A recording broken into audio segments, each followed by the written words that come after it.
Shalom, frères et sœurs. La Bible dit dans le livre de 1 Corinthiens chapitre 14, le verset 26, « Que faire donc, frères, lorsque vous vous assemblez? Les uns ou les autres parmi vous ont-ils un cantique, une instruction, une révélation, une langue, une interprétation? Que tout se fasse pour l'édification. » Aujourd'hui, je veux nous édifier. Je veux nous exhorter sur un thème, le jeûne. Mais qu'est-ce que le jeûne? Jeûner, c'est s'abstenir de nourriture. Mais est-ce que tous ceux qui s'abstiennent de nourriture jeûnent selon la Bible? La réponse est évidemment non. Car ceux qui font la grève de faim s'abstiennent de nourriture aussi. Est-ce pour autant qu'ils jeûnent selon la Bible? Qu'est-ce que le jeûne selon la Bible? Le jeûne selon la Bible respecte plusieurs choses, sinon plusieurs conditions. Premièrement, nous ne devons pas avoir l'air triste quand on jeûne. Matthieu chapitre 6, le verset 16 à 17. Lorsque vous jeûnez, ne prenez pas un air triste, comme les hypocrites, qui se rendent le visage tout défait, pour montrer aux hommes qu'ils jeûnent. Je vous le dis en vérité, ils ont leur récompense. Mais quand tu jeûnes, parfume ta tête et lave ton visage, afin de ne pas montrer aux hommes que tu jeûnes, mais à ton Père qui est là, dans le lieu secret, et ton Père qui voit dans le secret te le rendra. Donc la première condition du jeûne selon la Bible, c'est de ne pas montrer aux hommes que tu jeûnes. C'est de ne pas avoir un air triste. Mais quand tu jeûnes, parfume ta tête. D'accord? Deuxièmement, nous devons prier. Lorsqu'on jeûne, nous devons prier. D'accord? Lisons Néhémie chapitre 1, le verset 4. La deuxième condition pour faire un jeûne selon la Bible, c'est de prier. Jeûner sans prier revient à faire une grève de la faim. Nous devons prier lorsque nous jeûnons. Néhémie chapitre 1, le verset 4, la Bible dit, « Lorsque j'entendis ces choses, je m'assis, je pleurais, et je fus plusieurs jours dans la désolation.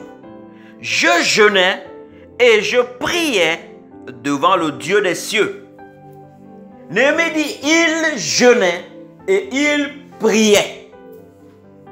Donc, lorsqu'on jeûne, lorsqu'on s'abstient de nourriture, pour que ce soit un jeûne selon la Bible, nous devons, en plus de ne pas avoir un air triste, prier. Vous pouvez aussi lire Acte 13, le verset 2 à 3. D'accord? Troisièmement, lorsque nous jeûnons, nous devons aussi lire la parole de Dieu. Lisons Luc chapitre 2, le verset 36 à 37. Il y avait aussi une prophétesse, Anne, fille de Phanuel, de la tribu d'Aser. Elle était fort avancée en âge et elle avait vécu 7 ans avec son mari depuis sa virginité. Restée veuve et âgée de 84 ans, elle ne quittait pas le temple et elle servait Dieu nuit et jour dans le jeûne et dans la prière. D'accord? Cette femme, la Bible dit, ne quittait pas le temple. Et rappelons-nous qu'à l'époque de cette femme, il n'y avait pas encore de Bible comme nous les avons aujourd'hui. La parole de Dieu, on l'écoutait au temple ou dans les synagogues. Nous allons voir brièvement la différence entre le temple et la synagogue. Synagogue veut dire assemblée, lieu de réunion. Dans le Nouveau Testament, synagogue est une assemblée des Juifs rassemblés pour prier, pour écouter l'explication des Écritures. Lisons Marc chapitre 6, le verset 2. Quand le sabbat fut venu, il se mit à enseigner dans la synagogue. Jésus enseignait dans les synagogues. D'accord? Vous pouvez également le lire dans le livre de Matthieu chapitre 4, le verset 23. Or, le temple de Jérusalem comprenait un ensemble d'immeubles, de balcons, de vestibules, de chambres, la cour des hommes et des femmes et celle des sacrificateurs. D'accord? C'est aussi l'édifice sacré, purement dit, constitué du sanctuaire ou le lieu saint. Seuls les sacrificateurs pouvaient rentrer. Et le lieu très saint, d'accord, où seul le souverain sacrificateur pouvait rentrer une fois par an, le jour de l'expiation. Lisons Matthieu chapitre 21, le verset 23.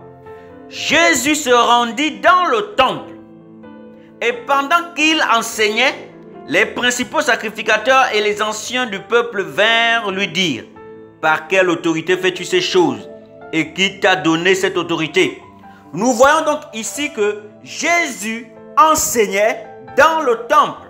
Lisons aussi Marc chapitre 14, le verset 49.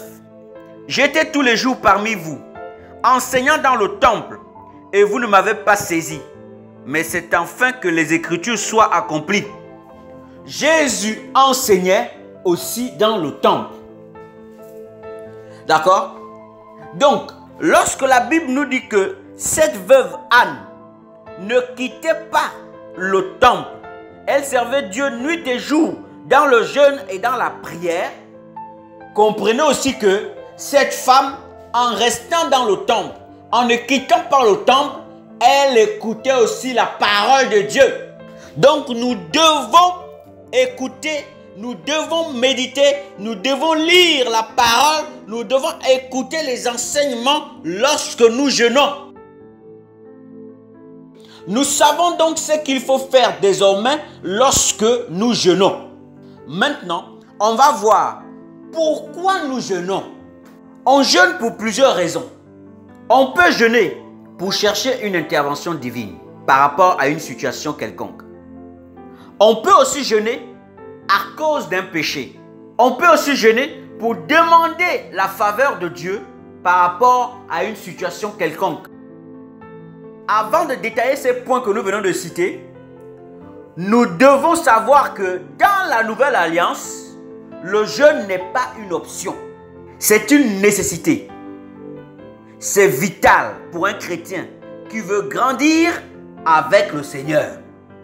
Nous le voyons dans le livre par exemple de Matthieu chapitre 9, le verset 14 à 15. Alors les disciples de Jean vinrent auprès de Jésus et dirent: pourquoi nous et les pharisiens jeûnons, tandis que tes disciples ne jeûnent point?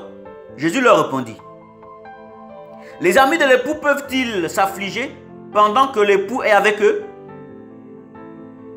Les jours viendront où l'époux leur sera enlevé, et alors ils jeûneront. Nous sommes dans ce temps. Rappelez-vous que lorsque Jésus-Christ est monté au ciel, les disciples sont restés pendant un moment en regardant le ciel. Il a fallu qu'un ange vienne leur dire que pourquoi restez-vous là à regarder le ciel? Ce même Jésus qui est monté, il va aussi redescendre de la même manière. Et depuis ce jour, l'Église est rentrée dans ce temps où elle doit jeûner. Donc, dans l'âge de l'Église, le jeûne n'est pas une option. Un chrétien doit jeûner. Lisons aussi Matthieu chapitre 17, le verset 21. Mais cette sorte de démons ne sortent que par la prière et le jeûne. Imaginez un chrétien qui ne jeûne pas et devant une situation où il doit chasser ce type de démons qui ne sortent que par une vie de jeûne et de prière. Il va d'abord dire à la personne malade: attendez, je m'en vais d'abord jeûner et prier et puis je reviens. Non! C'est une vie de prière. C'est une vie. Car tu ne sais pas quand tu vas te retrouver devant cette situation. Le jeûne donc est une vie pour un chrétien. Maintenant, si on a des problèmes de santé, si un chrétien a des problèmes de santé, on peut comprendre. mais un chrétien doit jeûner. Examinons maintenant les différents points que nous avons cités.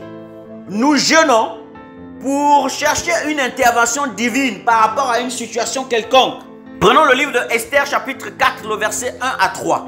Mardochée, ayant appris tout ce qui se passait, déchira ses vêtements, s'enveloppa d'un sac et se couvrit de cendres. Puis il alla au milieu de la ville en poussant avec force des cris amers et se rendit jusqu'à la porte du roi, dont l'entrée était interdite à toute personne revêtue d'un sac. Dans chaque province, partout où arrivait l'ordre du roi et son édit, il y a eu une grande désolation parmi les Juifs. Ils jeûnaient, pleuraient et se lamentaient, et beaucoup se couchaient sur le sac et la cendre. Lorsque la nouvelle va arriver, lorsque Aman voulut tuer tout le peuple juif, ils ont jeûné et pleuré pour que Dieu intervienne en leur faveur. La situation était grave. Il fallait une intervention divine pour délivrer le peuple d'Israël de l'édit du roi qui mettait à mort tous les Juifs qui se trouvaient en ce temps-là dans le royaume d'Azurus. La reine Esther sera informée. Elle va demander que le peuple jeûne pour elle, afin qu'elle obtienne grâce auprès du roi. En effet, il y avait une loi prescrivant la peine de mort pour quiconque, homme ou femme, entrait chez le roi dans la cour inférieure sans être appelé. Et quiconque entrait dans la cour du roi sans être appelé ne pouvait avoir la vie sauve que quand le roi lui tendait son sceptre d'or. La reine Esther connaissait cette loi. Les Juifs qui étaient à Suse aussi connaissaient cette loi. Le sujet de prière donc était clair. Prier pour que lorsque je rentre dans la cour du roi, que j'ai la vie sauve. Lorsque nous jeûnons, non seulement nous ne devons pas avoir l'air triste, nous devons prier, nous devons lire la parole de Dieu, mais dans tout ce que l'on demande dans la prière, nous devons avoir la foi. Parce qu'il y avait une loi qui était là.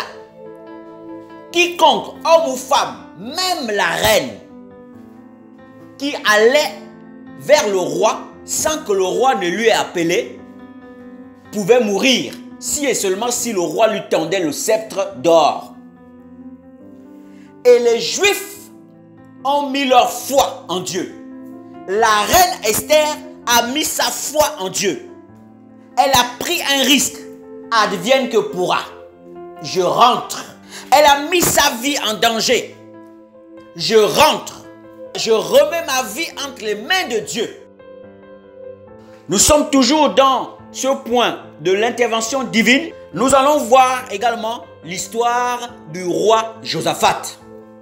2 Chroniques chapitre 20, le verset 2 à 3. On va informer Josaphat en disant: une multitude nombreuse s'avance contre toi depuis l'autre côté de la mer, depuis la Syrie. Ils sont à Ataton Tamar, qui est en Guédi. Dans sa frayeur, Josaphat se disposa à chercher l'Éternel et il publia un jeûne pour tout Juda. Le roi Josaphat va apprendre qu'une multitude de soldats arrive contre Juda. Il va avoir peur. Il va rassembler tout Juda et décréter un jeûne pour que le Seigneur intervienne en leur faveur. Et dans sa frayeur, Josaphat va faire une prière à Dieu. La Bible dit au verset 5, Josaphat se présenta au milieu de l'assemblée de Juda et de Jérusalem dans la maison de l'Éternel devant le nouveau parvis. Et il dit: Éternel, Dieu de nos pères, n'es-tu pas Dieu dans les cieux? Et n'est-ce pas toi qui domines sur tous les royaumes des nations? N'est-ce pas toi qui as en main la force et la puissance et à qui nul ne peut résister? N'est-ce pas toi, ô notre Dieu, qui a chassé les habitants de ce pays devant ton peuple d'Israël et qui l'a donné pour toujours à la postérité d'Abraham qui t'aimait? Ils l'ont habité et t'y ont bâti un sanctuaire pour ton nom, en disant, s'il nous survient quelque calamité, l'épée, le jugement, la peste ou la famine, nous nous présenterons devant cette maison et devant toi, car ton nom est dans cette maison. Nous crierons à toi du sein de notre détresse et tu exauceras et tu sauveras.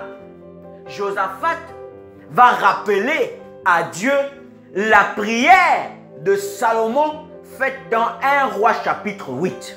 Vous pouvez le lire. 1 Roi chapitre 8 à partir du verset 22. Et le Seigneur va répondre à la prière de Josaphat. À partir du verset 14 de 2 Chroniques 20, alors l'Esprit de l'Éternel saisit au milieu de l'assemblée Jacaziel, fils de Zacharie, fils de Benaja, fils de Jéhiel, fils de Matania, lévite, d'entre les fils d'Azaph. Et Zachaziel dit, soyez attentifs, tout Juda et habitants de Jérusalem, et toi, roi Josaphat. Ainsi vous parle l'Éternel. Ne craignez point et ne vous effrayez point devant cette multitude nombreuse, car ce ne sera pas vous qui combattrez, ce sera Dieu. Demain, descendez contre eux. Ils vont monter par la colline de Tite et vous les trouverez à l'extrémité de la vallée, en face du désert de Jéruel. Vous n'aurez point à combattre en cette affaire. Présentez-vous, tenez-vous là, et vous verrez la délivrance que l'Éternel vous accordera. Ici, on voit également que Josaphat va décréter un jeûne. Après avoir entendu cette nouvelle, il va décréter ce jeûne. Et dans le jeûne, ils vont prier. Un élément fondamental dans le jeûne, la prière. Et ils vont rappeler à Dieu les Écritures, la promesse, la prière de Salomon dans le livre de 1 Roi chapitre 8 à partir du verset 22. Et le Seigneur va les répondre favorablement. Josaphat et le peuple n'ont pas douté. Josaphat et le peuple n'ont pas cherché à comprendre. La peur qui les animait était partie. Malgré la multitude, la Bible nous dit au verset 20 de 2 Chroniques chapitre 20, le lendemain, ils se mirent en marche de grand matin pour le désert de Tekoa. À leur départ, Josaphat se présenta et dit, écoutez-moi, Juda et habitants de Jérusalem, confiez-vous en l'Éternel, votre Dieu, et vous serez affermis. Confiez-vous en ses prophètes et vous réussirez. Puis, d'accord avec le peuple, il nomma des chantres qui, revêtus d'ornements sacrés et marchant devant l'armée, célébraient l'Éternel et disaient, louez l'Éternel, car sa miséricorde dure à toujours.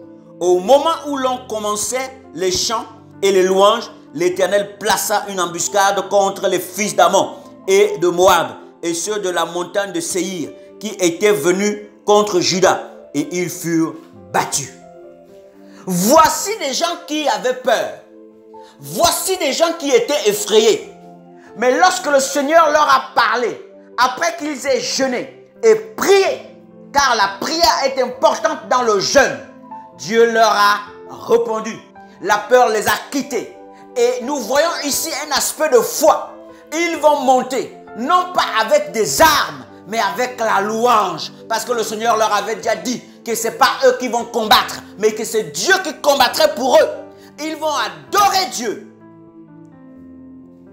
Et dès qu'ils ont commencé à louer, le Seigneur a placé une embuscade contre les fils d'Ammon et de Moab et ceux de la montagne de Séhir.